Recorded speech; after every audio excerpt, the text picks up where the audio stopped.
देखो ये हुआ, Molly call has been removed from the meeting when I started the recording. You may join it again, Mrs. Molly call.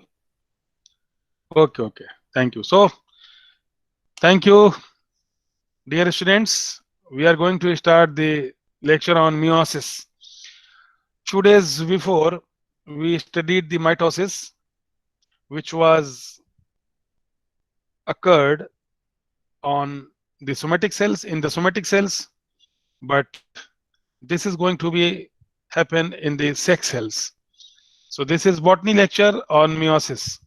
I'm going to share the first slide.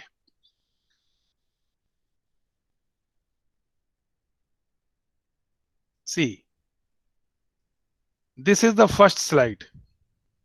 This slide is very important for all of you because the slide shows the basic principle of meiosis.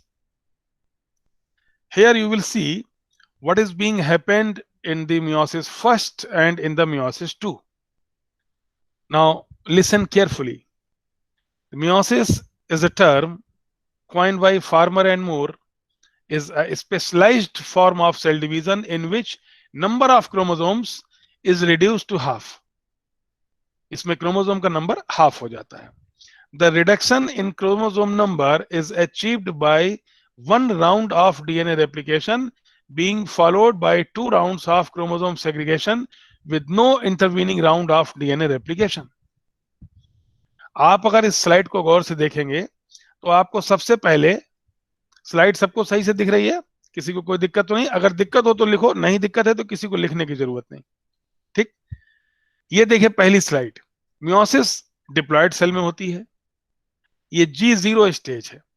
G0 stage वो होती है जब cell resting stage में होती है, यानी कि अभी सेल ने डिवीजन के बारे में सोचा भी नहीं, यानी इंटरफेस भी शुरू नहीं हुआ अभी. ये डिप्लॉयड सेल है. मैंने उस दिन भी आपको बताया था 2N and 2C. Diploid and chromosome number. 2C is the number of DNA. आप देखें सेल डिप्लॉयड है और उसमें डिप्लॉयड क्रोमोसोम नंबर है. ठीक, डिप्लॉयड डीएनए है. अब आया सेल साइकिल की इंटरफेस की पहली स्टेज आई G1. G1 आई तो 2N and 2C, क्योंकि पूरी सेल एक सेल है. अगर आप इस सेल को गौर से देखें, जो S फेज में दिखाई दे रही है वो G1 फेज में जो दिखाई दे रही थी, पूरी एक सेल है. जब पूरी एक सेल है तो उसके अंदर जितने भी डीएनए हैं वो डिप्लॉयड स्टेज में है. पूरी सेल डिप्लॉयड स्टेज में है. डिप्लॉयड स्टेज में होने के बाद जब ये सेल एस फेज में आता है, यानी इंटरफेस की जब एस फेज में आता है, तब इस समय एस फेज में क्या होता है? डीएनए का रेप्लिकेशन होता है. जब डीएनए का रेप्लिकेशन हुआ, इसका मतलब हुआ कि डीएनए का नंबर डबल हो गया. डीएनए का नंबर डबल हुआ मींस जो 2C कंडीशन थी वो 4C हो गई. नंबर ऑफ डीएनए यहां पर 4 हो गए. लेकिन चूंकि एक सेल है तो कंडीशन डिप्लॉयड ही रहेगी. कंडीशन डिप्लॉयड है और डीएनए का नंबर डबल हो चुका है.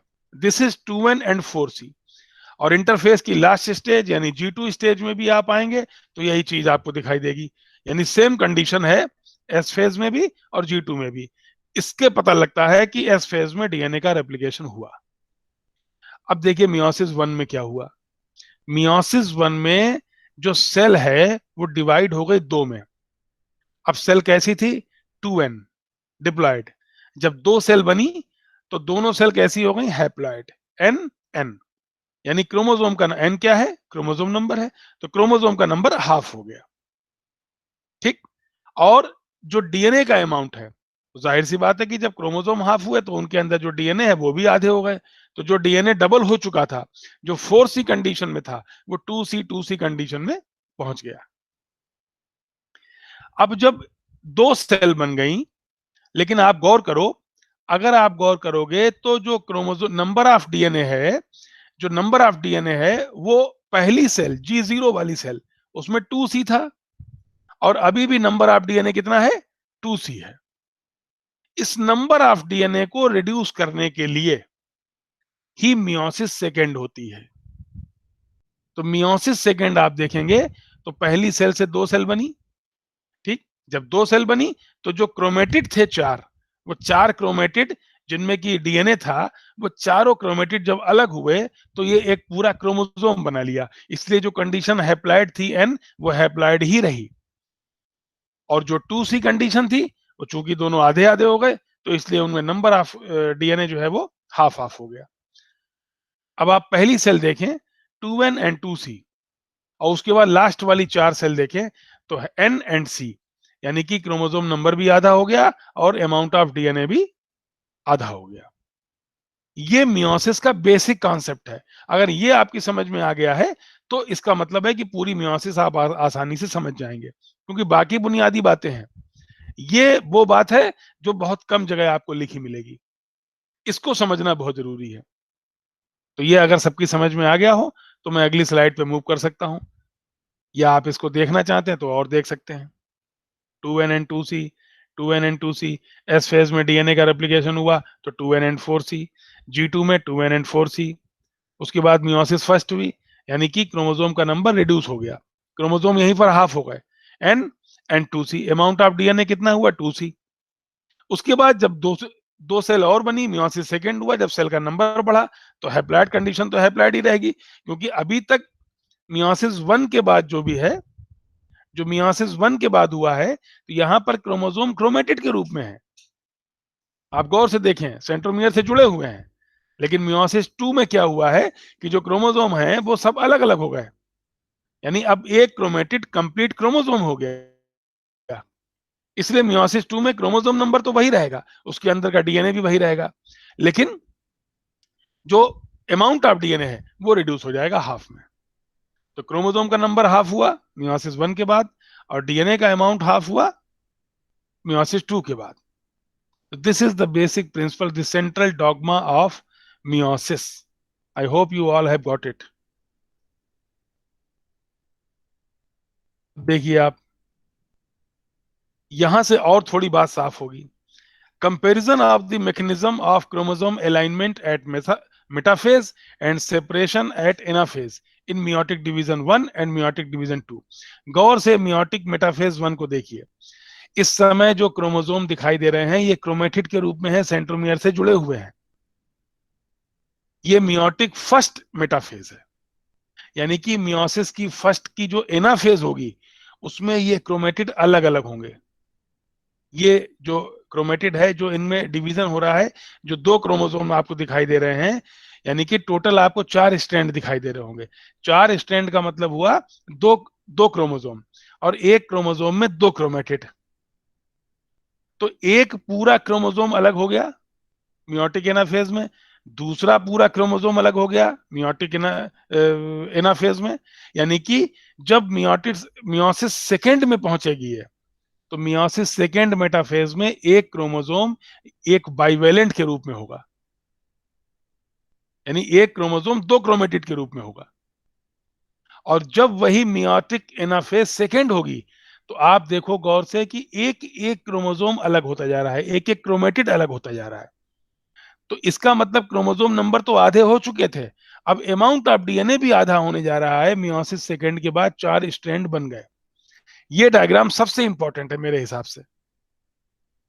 इसमें आपको समझ में आता है कि मियोसिस सेकेंड और मियोसिस फर्स्ट में असल में अंतर क्या होता है। मियोटिक एनाफेज 1 में क्रोमेटिड्स अलग नहीं हो रहे हैं, पूरा क्रोमोसोम अलग हो रहा है। और मियोटिक एनाफेज 2 में जब पहुंचता है क्रोमोसोम, तो एक एक क्रोमेटिड अलग हो जाता है। ये इंपॉर्टेंट बात है। तो मुझे उम्मीद है ये बात आपकी समझ में आई होगी।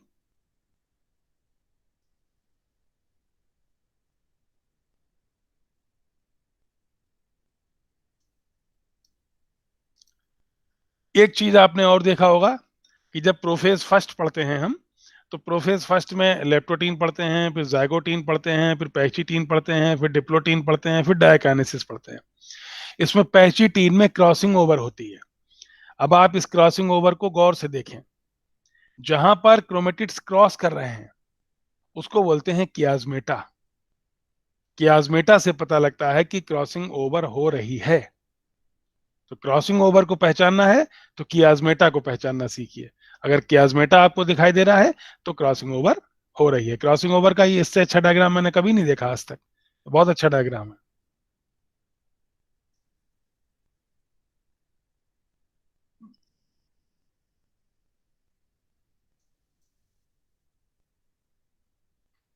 अब आप देखिए इस डायग्राम को, metaphase one and anaphase one. Metaphase one को अगर आप गौर से देखेंगे तो मेटाफेज वन में क्रोमोसोम इस समय ये दो क्रोमोसोम हैं ऊपर, जो चार क्रोमेटिड्स के रूप में है। नीचे भी दो क्रोमोसोम हैं जो चार क्रोमेटिड्स के रूप में है, और ये स्पिंडल फाइबर से अटैच है। यानी कि इनका क्या चल रहा है, मेटाफेज स्टेज चल रही है। मेटाफेज स्टेज में क्रोमोसोम की मॉर्फोलॉजी को सबसे अच्छा स्टडी किया जा सकता है, तो ये मेटाफेज है। अब जरा इसको आप इसके एनाफेज को देखें आप, तो जब एनाफेज को देखेंगे आप तो देखिए एक पूरा क्रोमोसोम अलग हुआ है, यानी एक क्रोमोसोम के दो क्रोमेटिड अलग हुए हैं। जब ये दोनों क्रोमेटिड अलग अलग होंगे तब वो होगी एनाफेज सेकेंड। अभी एक क्रोमोसोम अलग हुआ है जिसके दो नॉन सिस्टर क्रोमेटिड्स के बीच में क्रॉसिंग ओवर हो चुकी है। ये बात आपकी समझ में आई? आ गई।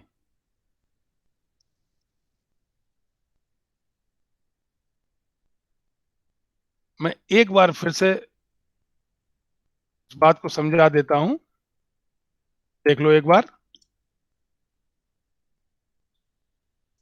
ये डिप्लॉयड सेल जो 2n and 2c थी, ये मियोसिस वन के बाद n and 2c हो गई, और मियोसिस टू के बाद n and c। Chromosome number half हो गए थे मियोसिस वन में ही, लेकिन अमाउंट ऑफ डीएनए को हाफ करने के लिए ये मियोसिस सेकेंड कराई जाती है। पहली बात तो ये हो गई।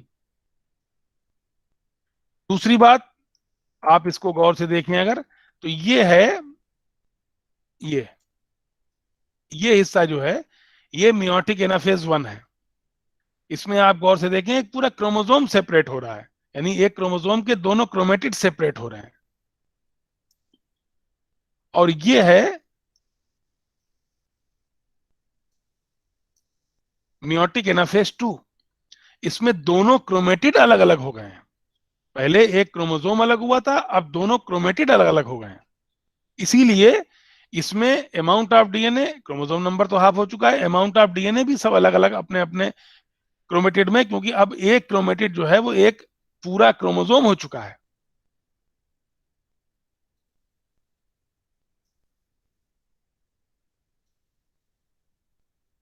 ये क्रॉसिंग ओवर है। मेटाफेज एनाफेज को अगर आप देखेंगे तो ये मेटाफेज में, यानी कि ये मियोसिस वन का मेटाफेज चल रहा है, यानी अभी एक क्रोमोसोम है जो दो क्रोमेटिड के रूप में है और अलग अलग होने की कोशिश कर रहा है। तो एनाफेज में एक क्रोमोसोम अलग हुआ है, यानी दो क्रोमेटिड अलग हुए हैं पूरे कंप्लीट। दोनों क्रोमेटिड आपस में अलग नहीं हुए हैं, एक क्रोमोसोम अलग हुआ है, यानी दो क्रोमेटिड अलग हुए हैं। अब आप इस डायग्राम को गौर से देखें।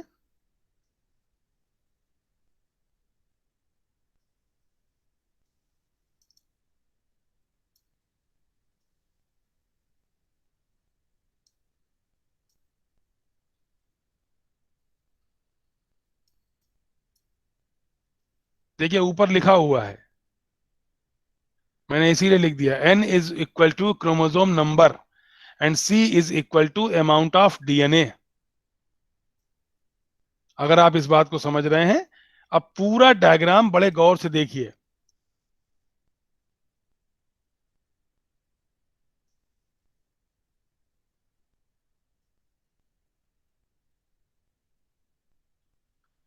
पहला डायग्राम ये है, ये आपके राइट हैंड कॉर्नर पे, ये बिल्कुल कॉर्नर पे देखिए राइट साइड में जिधर कर्सर है हमारा, G0 phase, 2n and 2c। आप गौर से देखें, ये G0 स्टेज है। टू डिप्लॉयड, यानी कि n मतलब क्रोमोसोम नंबर, क्रोमोसोम नंबर कैसा है, डिप्लॉयड है, और अमाउंट ऑफ डीएनए कैसा है, वो भी डिप्लॉयड है। अब आया G1 फेज, सेल साइकिल का G1 phase. Chromosome number diploid, amount of DNA diploid. फिर आया एस फेज। एस फेज में क्या होता है? एस फेज में होता है डीएनए रेप्लिकेशन। जब डीएनए रेप्लिकेशन होता है तो एस फेज में डीएनए का अमाउंट जो है वो डबल हो जाता है, यानी कि डीएनए 4C हो गया, लेकिन क्रोमोसोम नंबर वही है, डिप्लॉयड। उसके बाद G2 फेज आया। G2 फेज में amount amount chromosome number diploid, लेकिन अमाउंट ऑफ डीएनए डबल हो चुका है। इस समय जब अमाउंट ऑफ डीएनए डबल हो चुका होता है, उस समय प्रोफेज 1 में क्रोमोसोम कंडेंस हो जाते हैं और दो क्रोमेटिड्स के रूप में होते हैं। दो क्रोमेटिड्स के रूप में होने का मतलब यह है कि ईच क्रोमोसोम दो क्रोमेटिड के रूप में होता है। यानी यहाँ अगर हम प्रोफेज 1 को देखें, इसमें आपको एक तरफ दो क्रोमोसोम दिखाई दे रहे हैं और दूसरी तरफ भी दो क्रोमोसोम दिखाई दे रहे हैं। और कंडीशन कैसी है? Chromosome number diploid, amount of DNA 4C। अब मेटाफेज पे आ गए। मेटाफेज पे जब आप आएंगे तो दोनों जो क्रोमोसोम्स हैं, एक क्रोमोसोम जो दो क्रोमेटिड के रूप में है वो इक्वेटर पे आ जाएगा, स्पिंडल फाइबर के इक्वेटर पे आ जाएगा, मिड पे आ जाएगा, और कंडीशन अभी भी 2N एंड 4C चल रही है। उसके बाद आता है एनाफेज 1। एनाफेज 1 जब आता है तो अब आप देखो एनाफेज 1 में कि दोनों क्रोमेटिड, यानी एक क्रोमोसोम या दो क्रोमेटिड, ये अपने अपने पोल्स पे जाने के लिए तैयार हो रहे हैं।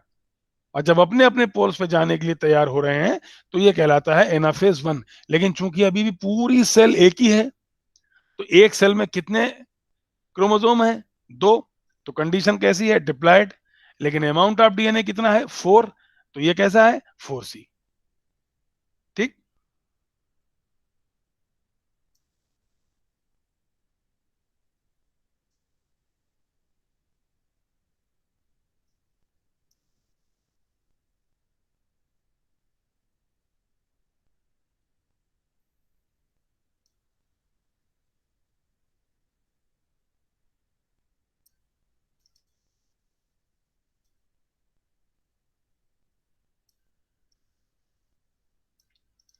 अब देखिए,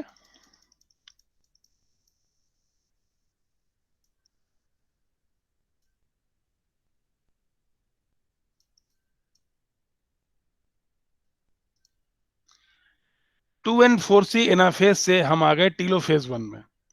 टीलोफेज 1 में आप देखिए न्यूक्लियर मेम्ब्रेन दोबारा बनने लगेगी, न्यूक्लियोलस दोबारा बनने लगेगा, और अब दो सेल बन गई इसके अंदर। देखिए आप, कैरियोकाइनेसिस एंड साइटोकाइनेसिस के बाद दो सेल बन गई। जब दो सेल बन गई तो जो डिप्लॉयड क्रोमोसोम नंबर था वो कैसा हो गया? हैप्लॉयड। जब चार क्रोमोसोम थे तो कंडीशन डिप्लॉयड थी। अब हर सेल में दो क्रोमोसोम है तो कंडीशन कैसी हो गई? हैप्लॉयड। यानी क्रोमोसोम नंबर मियोसिस 1 के बाद हाफ हो गया, रिड्यूस टू हाफ हो गया। लेकिन चूंकि जो क्रोमोसोम नंबर था जो 4C कंडीशन पे पहुंच गया था, वो अब चारों के अंदर कितना है? 2C। यानी एक सेल हैप्लॉयड हो गई, क्रोमोसोम नंबर 2C हो गया। दूसरी सेल भी हैप्लॉयड हो गई, क्रोमोसोम नंबर 2C हो गया। क्लियर? ये हुई मियोसिस 1। अब शुरू होता है मियोसिस 2 का इंटरफेज। इंटरफेज में कंडीशन कैसी है? N and 2C, haploid and amount of DNA double. Double means 2C। जब प्रोफेज 1 में पहुंचे, कंडीशन कैसी है? N and 2C। हमको क्या करना है? यानी कि ये बता रहे हैं कि एक क्रोमोसोम में दो क्रोमेटिड हैं और दोनों क्रोमेटिड में एक एक डीएनए है। अब जब एक क्रोमोसोम को आप देख रहे हैं, एक क्रोमोसोम में दो क्रोमेटिड हैं, तो ये पूरा एक क्रोमोसोम है और एक क्रोमोसोम के अंदर दो क्रोमेटिड हैं। अब इनको क्या करना है? दोनों क्रोमेटिड को अलग अलग करना है। इस क्रोमेटिड का अपना डीएनए है, इस क्रोमेटिड का अपना डीएनए है। ये अपना क्रोमोसोम हो जाएगा, ये अपना क्रोमोसोम हो जाएगा, और एक एक क्रोमोसोम दोनों में अलग अलग पहुंच जाएंगे। तो N and two C condition prophase two, N and two C condition metaphase two, N and. अब आप देखें, मेटाफेज 2 के बाद कंडीशन आ गई एनाफेज 2। यानी कि प्रोफेज में एक सेल थी, उसके अंदर दो क्रोमोसोम थे, मेटाफेज में भी दोनों क्रोमेटिड जुड़े हुए थे तो वो एक ही क्रोमोसोम थे, लेकिन एनाफेज को अगर आप गौर से देखें तो एनाफेज में दोनों क्रोमोसोम अलग अलग हो गए, दोनों क्रोमेटिड भी अलग अलग हो गए। यानी कि यहां पर जो क्रोमोसोम नंबर था, जो अभी तक एक साथ जुड़े हुए थे तो हाफ हो गया था, ये फिर अलग अलग हो गए तो 2n कंडीशन हो गई। और 2n कंडीशन के बाद इनका जो अमाउंट ऑफ डीएनए है वो, तो हर क्रोमोसोम में अपना अपना डीएनए है तो 2c कंडीशन हो गई। इसके बाद जब कंडीशन होगी लास्ट कंडीशन, उसमें आप देखेंगे कि कैरियोकाइनेसिस साइटोकाइनेसिस होगी और दो सेल बनेंगी। एक सेल में दो क्रोमोसोम, जबकि पहली सेल जब हम लेके चले थे तो चार क्रोमोसोम थे। तो जब दो क्रोमेटिड थे, वो दो क्रोमेटिड अब कंप्लीट क्रोमोसोम हो गए हैं। और जब कंप्लीट क्रोमोसोम हो गए तो उनका अमाउंट ऑफ डीएनए हाफ हो गया। क्रोमोसोम नंबर उनका पहले ही हाफ हो चुका था, अमाउंट ऑफ डीएनए भी हाफ हो गया। मियोसिस, एक बार मियोसिस कराने पर उनके अंदर चार सेल बनती हैं, चारों सेल में कंडीशंस हैप्लॉइड हो जाती हैं और हैप्लॉइड कंडीशन के बाद उनका क्रोमोसोम नंबर भी हाफ हो जाता है, अमाउंट ऑफ डीएनए भी हाफ हो जाता है। This is all about meiosis.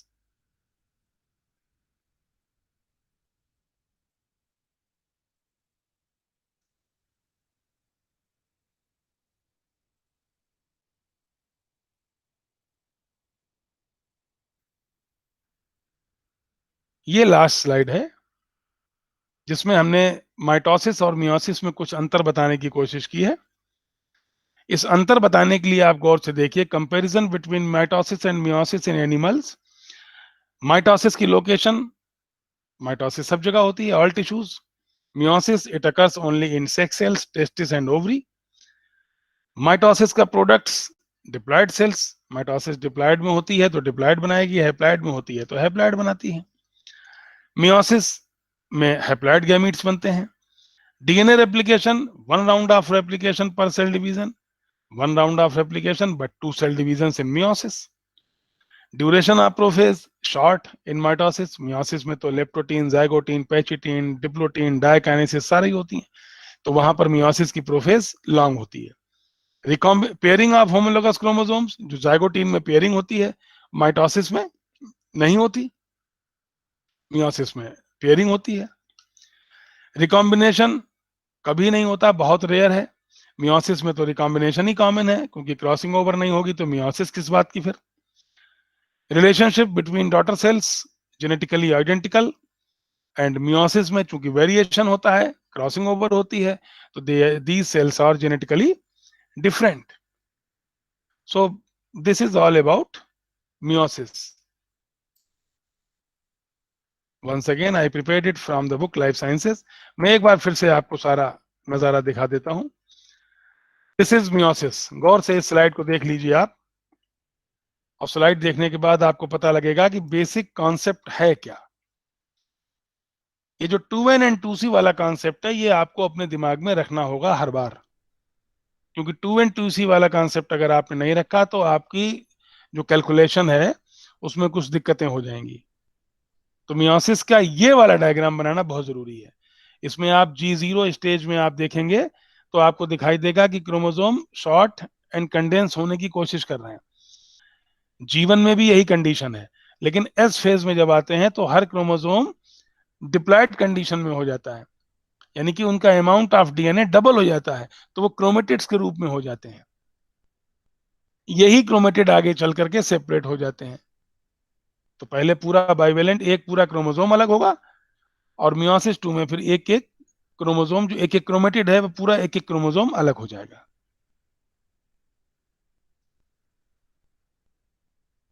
ये भी चीज बड़ी इंपॉर्टेंट है। इसमें आप देख पा रहे होंगे मियोसिस फर्स्ट का एनाफेज और मियोसिस सेकेंड का एनाफेज। यही एनाफेज सारा डिफरेंस बता रहा है आपको। मियोसिस फर्स्ट एनाफेज में एक क्रोमोसोम अलग हुआ है जिसमें दो क्रोमेटिड है, जबकि मियोसिस एनाफेज सेकेंड में प्रत्येक क्रोमेटिड अलग हो गया है, जो कि दरअसल पूरा एक कंप्लीट क्रोमोसोम है। मियोसिस एनाफेज फर्स्ट में भी जो चार क्रोमेटिड हैं, उन चारों के अंदर अपना अपना पूरा डीएनए है। लेकिन पूरा एक क्रोमोसोम अलग हुआ है, इसलिए उनके क्रोमेटिड्स अभी भी कैसे हैं, 2C। और मियोसिस सेकेंड एनाफेज में ये 2C जो था वो एक एक C में टूटता चला गया, हर क्रोमेटिड अलग हो गया। क्रॉसिंग ओवर आप लोगों ने खूब देखा है, कियास में खूब बनाए होंगे। ये मेटाफेज, ये देखिए मेटाफेज, ये इस समय अगर आप देखें तो ये जो 4 क्रोमेटिड हैं ये दरअसल 2 क्रोमोसोम है। और एनाफेज फर्स्ट में भी आप ये जो देख रहे हैं एक क्रोमोसोम जो 2 क्रोमेटिड के रूप में है, ये पूरा एक कंप्लीट क्रोमोसोम है, 2 क्रोमेटिड हैं, दोनों के अंदर अपना अपना डीएनए है। मियोसिस सेकेंड एनाफेज में हम इन दोनों को ही अलग अलग करेंगे।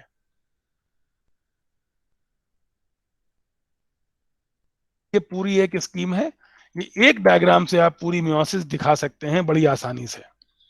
ये डायग्राम अगर आप बना लें, बनाने कागज पे तो जैसे मर्जी आए वैसे बनाएं आप, चाहे आप ऊपर से दिखा दें चाहे 2 पेज पे दिखा दें, ये एक डायग्राम आपको सब कुछ दिखा देता है। इसमें एक ही मियोसिस का एक ही डायग्राम आपके लिए काफी रहेगा। ये comparison between mitosis and meiosis in animals, this is the book of life sciences. ये मैं पढ़ ही रहा हूँ आजकल, इसी से आपको नोट्स देने की कोशिश कर रहा हूँ। This is in June 2019 when I was in Kuala Lumpur, Malaysia, near to KL Tower। ये टेलीकॉम कंपनी का टावर है उनका, 421 मीटर, वर्ल्ड की बहुत ऊंची इमारत है। सबसे ऊपर तो हम जा भी नहीं पाए थे, नीचे हम भी दिख रहे हैं, जहाँ पे थैंक्स लिखा हुआ वहां पे हम भी दिखाई दे रहे होंगे आपको। So this is what I wanted to deliver regarding to meiosis. Now, anybody, any question, you can ask to me. Komal Sharma अगर मौजूद हो तो बताएं मुझे कि क्या आपका कुछ मसला हल हुआ। कोमल शर्मा पंजाब, कुछ बात आपकी समझ में आ गई, कोई कंफ्यूजन तो नहीं बचा अब आपका मियोसिस का। देखो मैं जो आपकी जो, थैंक यू, जो आपकी टिपिकल बातें हैं, जो जो जो जैसे कि आपने पढ़ा होगा पेचिटिन में ये होता है, जैगोटिन में, वो बातें आपको हर जगह मिल जाएंगी। मैं आपको वो बात बताने की कोशिश कर रहा हूँ टॉपिक की, जो बात दिमाग में अच्छे से बैठ जाए आपके, कॉन्सेप्ट बताने की कोशिश कर रहा हूं मैं आपको। तो कॉन्सेप्ट को आप समझ लेंगे तो आपके लिए टॉपिक को समझना बहुत आसान हो जाता है। और कोई, किसी को कुछ पूछना, किसी को कुछ जानना, किसी को कुछ समझना। अच्छा बेटा, इतना बढ़िया मैं समझाता हूँ, ऐसा तो नहीं कि मोबाइल ऑन करके रख देते हो उसके बाद टीवी देखने लगते हो। हाँ कोमल शर्मा, यही मेरा मतलब है, इससे बेसिक क्लियर हो जाता है। आजकल लोग ऑनलाइन क्लासेस में ये भी है कि लेक्चर ऑन किया सेजल कश्यप की तरह और साइड में रख दिया। चलो उम्मीद है कि तुम एक एक बात सुनते होगे। अच्छा सेजल मना कर रही हैं, चलो मान लेते हैं।